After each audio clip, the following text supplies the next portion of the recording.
Здравейте! Добре дошли в поредната тренировка в неделя. Радвам се, че сте тук и ще направим заедно упражненията. Ще раздвижим тялото отново от глава до пети. За тези от вас, които сега се включват в тренировката, искам да се представя. Казвам се Иванка Коромилева и съм сертифициран терапевт по метода Липшер-Брахт и инструктор по упражнения за разтягане на мускулите и фасцията по метода Липшер-Брахт, Германия. Първия практикуващ метода в България. Преди да започнем, искам да припомня правилата, които спазваме, така че упражненията да не ни действат контрапродуктивно, а всъщност да извлечем максимум от тях. Внимаваме за болката. Когато влезем в позата на разтягане, се усеща болка на мястото, в мястото, което разтягаме, и тази болка трябва да е поносима. Тази болка не бива да е остра, пробождаща. Тази болка е само болка от самото разтягане на тъканите. Когато се случи така, че стискате зъби, пресвивате очи и ви е изключително трудно, дишането ви се накъсва, това означава, че тренирате прекалено интензивно. Върнете стъпка назад, заемете своето положение наново и започнете упражнението от начало. Болката трябва да е поносима. Влизаме и излизаме бавно от поза на разтягане, не правим резки движения и обикновено оставаме в позата на разтягане минута и половина, 2. За тези от вас, които са в началото на практикуване на тези упражнения и минута и половина, 2 е твърде дълго време, започнете с 1 минута. Правете упражненията всеки ден и увеличавайте постепенно времето, така че да достигнете времето 2 минути. Време 2 минути е необходимо, тъй като искаме да дадем достатъчно време на тъканите да се отпуснат, на фасцията и на мускулите да се отпуснат. Така работим съвсем нежно и внимателно с тях, без да ги пренапрягаме. И така, нека да започваме. За днешната тренировка ни е необходима само постелка. Може да приготвите до себе си един колан от неразтеглива материя. Това е нашия помощник, който използваме винаги в упражненията. Колан от неразтеглива материя. Ако нямате такъв от помощните средства на Липшер-Брахт, тогава може да използвате един колан от панталон или от колана от халата за баня. Или една хавлия също би могла да свърши добра работа. И така, към първото упражнение. Сядаме, краката са напред.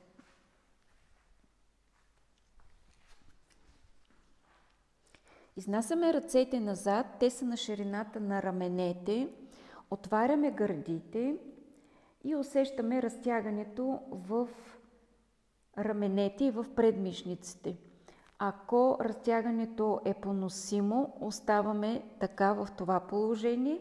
Ако обаче усещаме, че имаме аванс и още можем да усилим разтягането, пълзим с ръцете назад, спираме до там, докъдето вече усещаме добре разтягането и можем да го понасяме и оставаме за упражнението. Лактите са изпънати, гърбът също е изправен и усещаме добре разтягането в раменете и в предмишниците.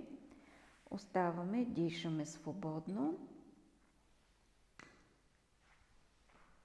и дълбоко. Много добро упражнение при болки в гърба, също така и при болки в раменете.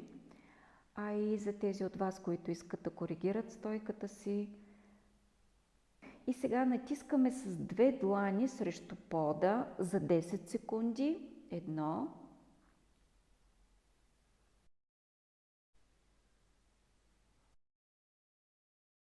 Отпускаме тази сила и леко усилваме разтягането, като придвижваме седалището напред. Коригираме гърба и лактите.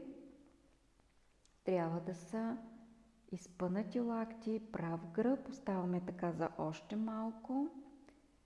И втори натиск на двете длани срещу пода.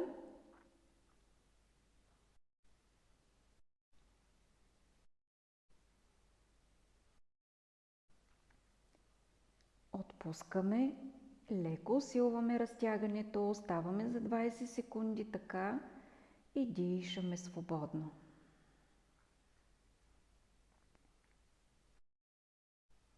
И почти е минало времето. И сега последно 10 секунди натиск срещу пода. 1.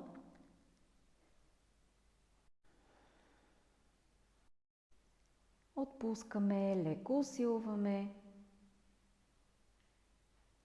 Задържаме за кратко и сега един скок напред с краката, ръцете остават назад, гърба е прав, изнасяме ръцете назад и нагоре, задържаме в това положение. Задържаме още малко, дишаме спокойно, дълбоко. Още един опит, ръцете назад и нагоре да изнесем. И връщаме бавно и раздвижваме. Раздвижваме раменете. Сега отиваме в противоположна посока. Отиваме на 4 крака. Ръцете отново са на ширината на раменете. Изнасяме ги малко напред, като приближаваме леко палците един към друг. От тук навеждаме само гръдната кост надолу. Седалището остава горе, ако не ни достига достатъчно място, ако нямаме достатъчно разстояние, тогава леко може да придвижим седалището към петите, но само леко. Започваме упражнението. Държим лакти изпънати, гръдна кост към пода, гърба е прав и главата е между раменете.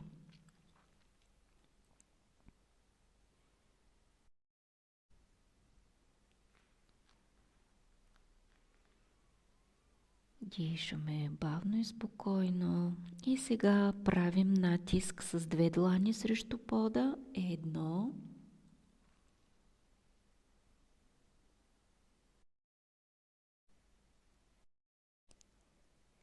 Отпускаме, приближаваме само гръдната кост надолу. Разтягането се усеща към лопатките, в предмишниците, около раменете. Отново е подходящо за болки в рамото.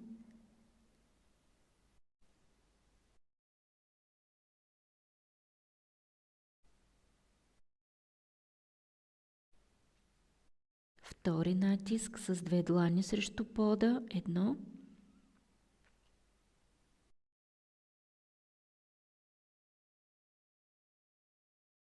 Отпускаме, усилваме.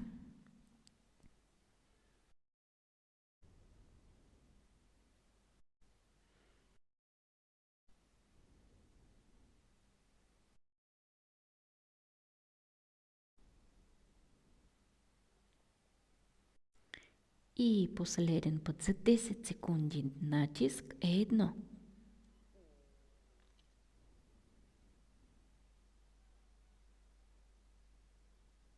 Отпускаме, леко усилваме, задържаме за кратко. Изправяме се много бавно.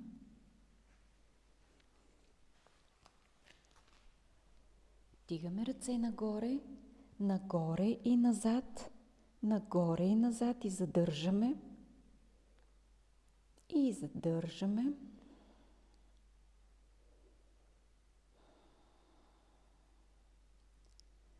Още един опит нагоре и назад. Нека да задържим още малко. Разтягаме със собствена сила. И връщаме бавно и раздвижваме.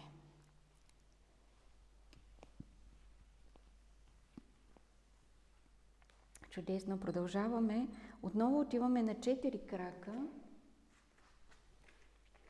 Този път ръцете са по-напред от раменете, дланите са навън.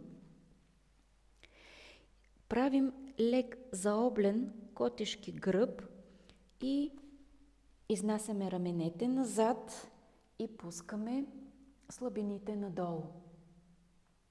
Чудесно упражнение срещу болките в кръста. Едно от упражненията, които практикуваме срещу болки в кръста.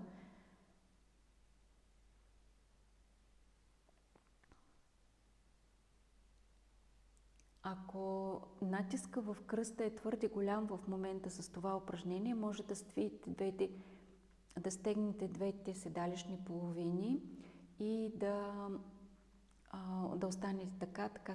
Така е по-лесно за кръста. Или ако това положение е трудно за някой от вас, ви предлагам да започнете от по-ниско положение с ръце на пода, с изправена горна част на тялото, отворени гърди, доколкото е възможно. Практикувайте така първите дни, като се стараете постепенно да увеличавате височината, докато се стигне оригинала на самото упражнение. И сега натискаме с двете колене срещу пода за 10 секунди. Статично напрежение.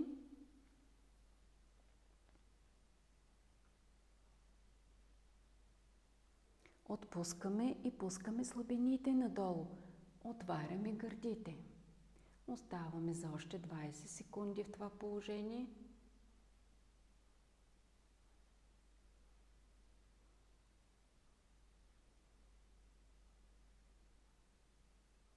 Дишаме бавно и спокойно, дълбоко.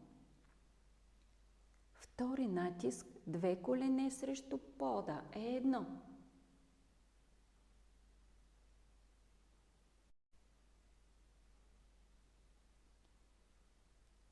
Отпускаме. Падат слабините надолу, отваряме гърдите, оставаме така за още 20 секунди.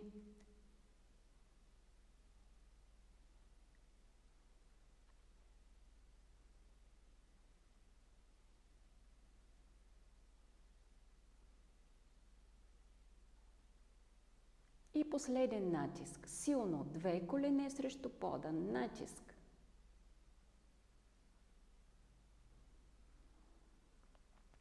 Отпускаме, усилваме разтягането, оставаме за малко така. Връщаме много бавно, отиваме за кратко време в поза бебе, да омекотим гърба, кръста.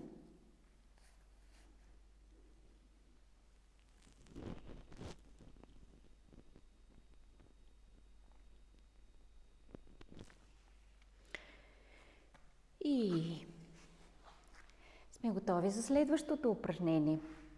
Лягаме по гръб.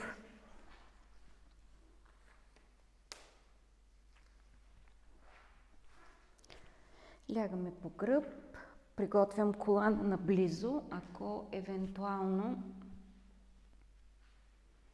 има нужда да го ползваме.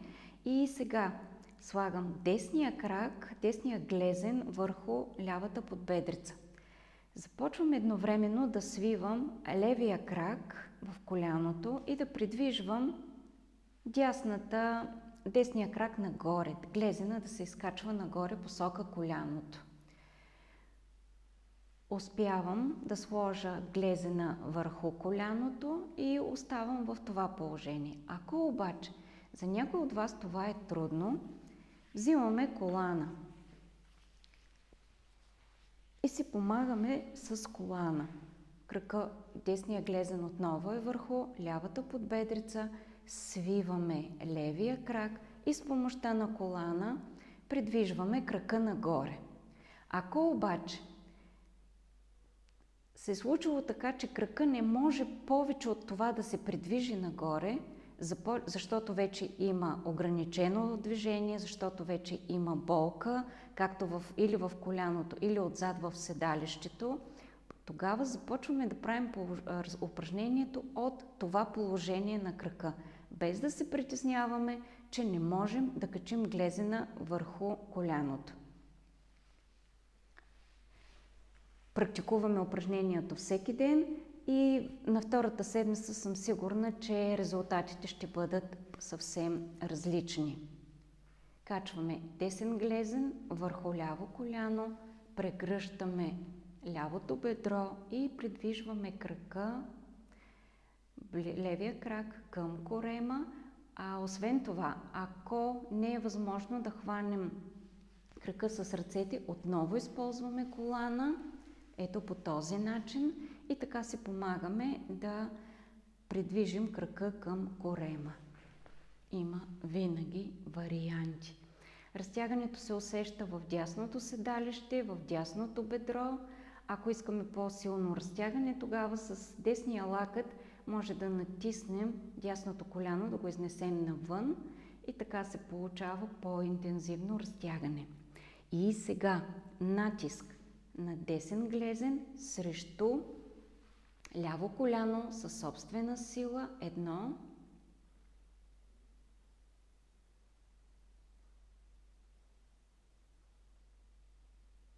отпускаме и притегляме крака, левия крак близко до корема.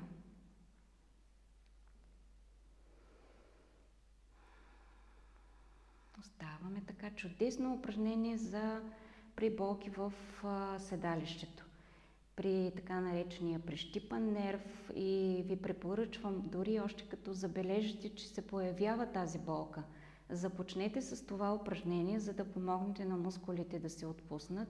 И сега втори натиск на глезена срещу коляното със собствена сила за 10 секунди.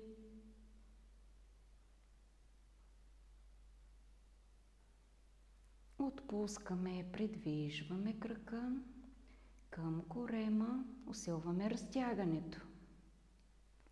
Щом е поносимо, оставаме така за още 20 секунди.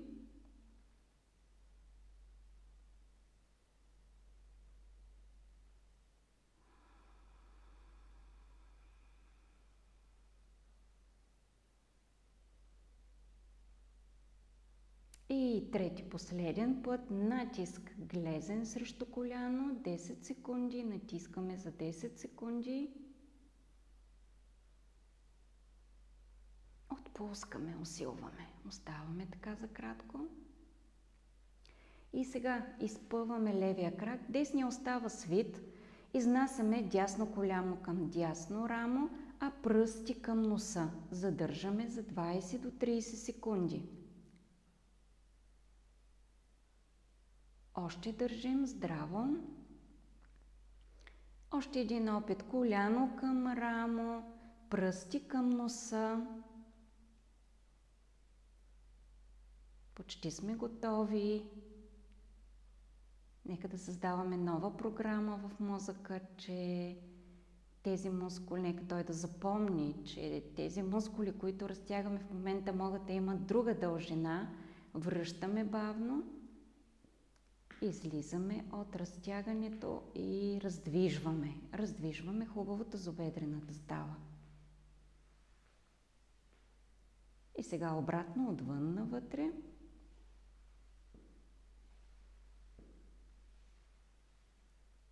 И продължаваме с другия крак.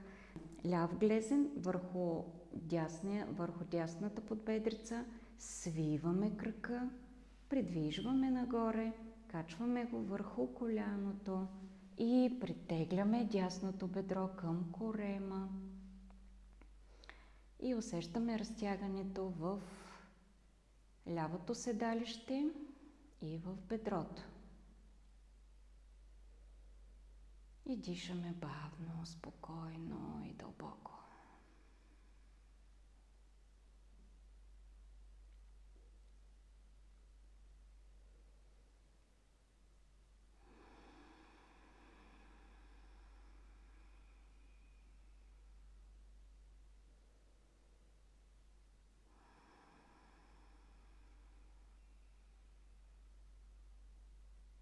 И първи натиск от тази страна, глезен срещу коляно, е 1.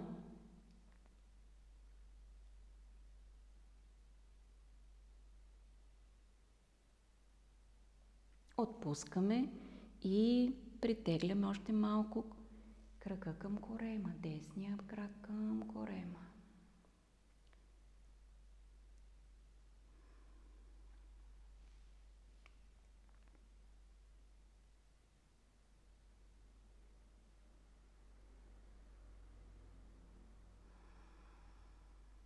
Отново натиск, глезен срещу коляно.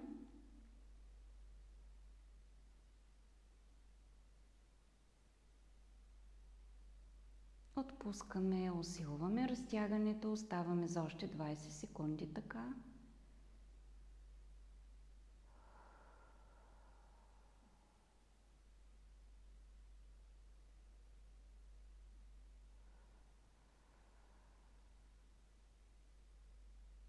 Последен натиск е 10 секунди, статично напрежение. Отпускаме, леко усилваме, оставаме за кратко така. И сега изнасяме ляв крак, ляво коляно настрани, пръсти към носа.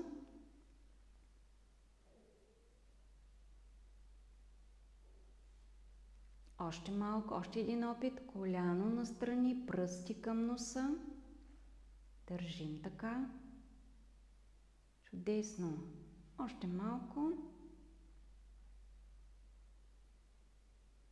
И връщаме и раздвижваме. Раздвижваме тазобедрената става.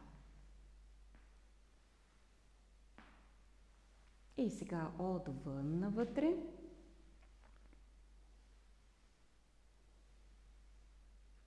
Добре, чудесно. Сега събираме, оставаме легнали на постелката. Събираме двете стъпала.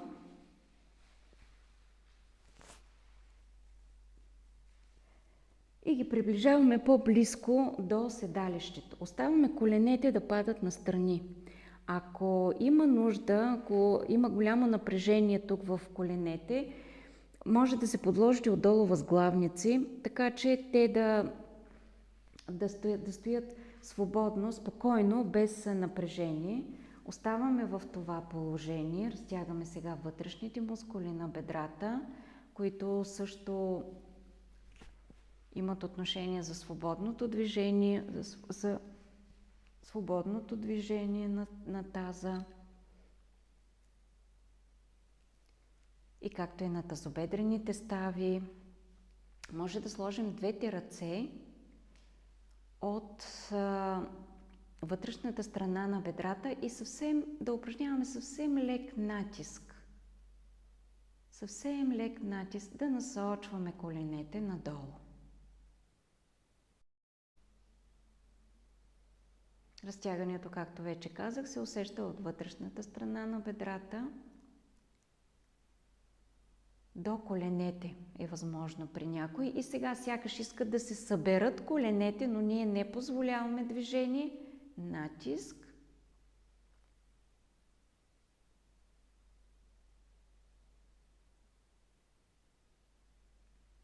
Отпускаме. Оставяме коленете да падат свободно настрани.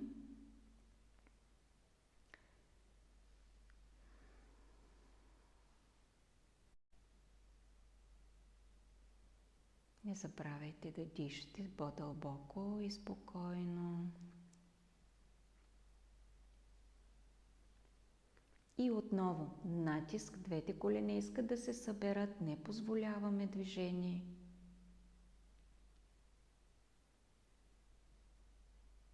Отпускаме и оставяме коленете свободно да падат настрани. Оставаме за още 20 секунди така.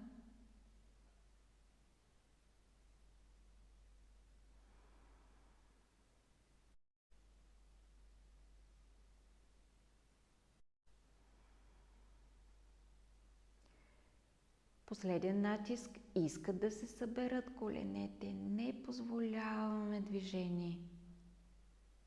Само напрягаме мускулите, които разтягаме, отпускаме напрежението, оставаме коленете спокойно така, задържаме за кратко и сега с помощта на двете ръце С двете длани натискаме не силно естествено бедрата от вътрешната страна, така че да усилим, да задържим още малко разтягането. Нека това да бъде внимателно. Задържаме така за 20 секунди.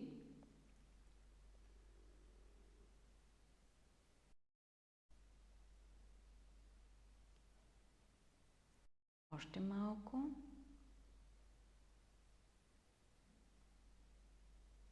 Отпускаме, събираме. И се изправяме бавно.